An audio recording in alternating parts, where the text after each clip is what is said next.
اعوذ باللہ من الشیطان الرجیم، بسم اللہ الرحمن الرحیم۔ شروع کرتی ہوں اللہ پاک کے بابرکت نام سے جو بڑا مہربان نہایت رحم والا ہے۔ آج میں آپ لوگوں کے لیے بہت اچھا وظیفہ لے کر آئی ہوں۔ دیکھیں وظائف تو سارے ہی اچھے ہوتے ہیں، جن کو جو بھی مشکل ہوتی ہے ظاہر سی بات ہے جب وہ پڑھتے ہیں اپنی مشکل کو حل کرنے کے لیے اور ان کی مشکل حل ہو جاتی ہے تو وہ سارے اچھا ہی ہوتے ہیں نا، وظیفے تبھی تو حل ہو جاتے ہیں نا۔ کچھ مشکلیں ایسی ہوتی ہیں جو ٹائم لگ جاتا ہے حل کرنے میں، تو آپ لوگوں کو ہمت نہیں ہارنی چاہیے۔ اپنا اسٹارٹ کر کے جب کر لیا ہے نا وظیفہ تو اس کو پورا کریں۔ جب پورا ہو جاتا ہے تو انشاءاللہ اللہ پاک اپنی رحمت کی برکت سے آپ کو اپنی مرضی کا جو بھی آپ کا مطلب ہوتا ہے یا مقصد ہوتا ہے، کوئی پریشانی ہوتی ہے، اللہ پاک اس کو حل کر دیتا ہے۔ اللہ کے کلام میں ایسی طاقت ہے کہ بڑے سے بڑا مسئلہ یا جو ناممکن کام ہوتا ہے اس کو ممکن کر دیتا ہے، بس جائز ہونا چاہیے۔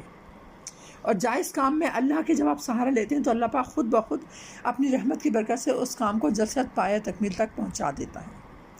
آج میں آپ لوگوں کو ان لوگوں کے بارے میں بہت اچھا ایک وظیفہ لے کر آئی ہوں جو کسی کی محبت میں گرفتار ہے۔ محبت میں کسی کی محبت میں گرفتار ہونا کوئی گناہ نہیں ہے اگر نیت صاف ہے۔ دیکھیں چاہے اس میں لڑکی ہو، اب اگر کسی کو لڑکی کا پتہ چل جائے کہ ہاں بھائی فلاں لڑکی فلاں لڑکے سے محبت کرتی ہے تو اس کو غلط اس میں لے لیتے ہیں، انداز میں ایک ایشو بنا دیتے ہیں، وہ غلط ہے۔ سوچنا چاہیے ماں باپ کو بھی، بہن بھائیوں کو بھی، رشتہ داروں کو بھی، اگر ان کی محبت صاف ہے اور یہ اپنے آپ کو ایک دوسرے کا لائف پارٹنر بنانا چاہتے ہیں تو اس میں کیا برائی ہے؟ اس میں اسلام بھی کہتا ہے اپنی بیٹی کی، اپنی بہن کی مرضی معلوم کرو۔ زبردستی شادی اسلام کے اندر نہیں ہے۔ اگر لڑکی نے، آپ کی بیٹی نے یا بہن نے، کسی نے کوئی لڑکا پسند کر لیا ہے تو اس کی پسند کو پریفر کرو، بس یہ دیکھ لو کہ وہ لڑکا صحیح ہے، کسی غلط فعل میں تو نہیں ہے۔ اور مرضی کی شادی لڑکی کا کرنا حق ہے کیونکہ زندگی اس نے گزارنی ہوتی ہے۔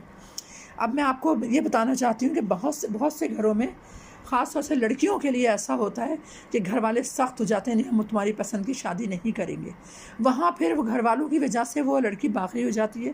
تو ایسے میں کہتی ہوں ماں باپ کو تھوڑا بیٹیوں کا بھی ساتھ دینا چاہیے، سوچنا چاہیے کہ نہیں بھائی ہم ماں باپ ہیں، ہمارا فرض ہے کہ ہماری بیٹی کو ہم ایسی جگہ بہائیں جہاں وہ خوش و خرم رہے۔ اگر بیٹی نے پسند کر لیا ہے تو دیکھیں آپ کی بیٹی شریف ہے، معصوم ہے، جب بھی تو وہ آپ سے ڈسکس کر رہی ہے اپنے شریک حیات کے لیے تو آپ اس کی بات کو سنیں اور اس کے لڑکے کی جانچ پڑتال کریں اور پھر اس کی شادی کریں۔ اب مسئلہ یہ ہوتا ہے کہیں پر کہ شادی کے لیے اگر لڑکی کوئی پسند کرتی ہے تو لڑکے والے راضی نہیں ہوتے، یا اگر لڑکے والے کوئی لڑکی پسند کرتے ہیں تو لڑکی والے راضی نہیں ہوتے۔ تو ایسے صورت میں لڑکا اگر کسی لڑکی کو چاہ رہا ہے، اس کے گھر والوں کو راضی کرنے کے لیے تو اس لڑکے کو چاہیے کہ یہ وظیفہ جو میں بتا رہی ہوں بہت زیادہ پر اثر وظیفہ ہے۔ اس کے پڑھنے سے انشاءاللہ 41 ڈیز کا میں آپ کو ٹائم دے رہی ہوں، لیکن 21 ڈیز میں ہی آپ لوگوں کو آہستہ آہستہ اس کا رزلٹ سامنے آ جائے گا۔ اور وظیفہ یہ ہے لا الہ الا انت سبحانک انی کنت من الظالمین۔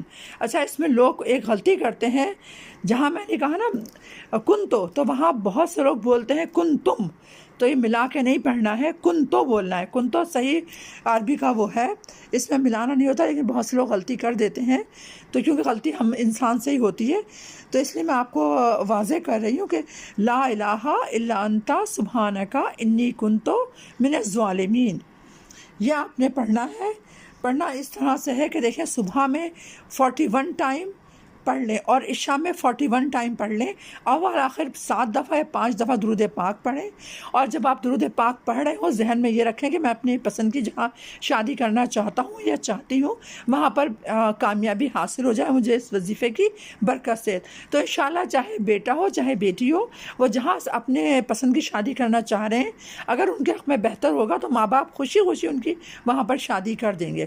اس وظیفے کو، اس عمل کو آپ لوگ کریں گے تو انشاءاللہ بہت جلدی آپ لوگوں کی من کی مراد پوری ہوگی۔ خوشی و خضوع کے ساتھ کریں، وضو سے بیٹھیں۔ اوکے، اللہ حافظ۔ اپنی اس بہن کو اجازت دیجیے۔ اللہ حافظ، السلام علیکم۔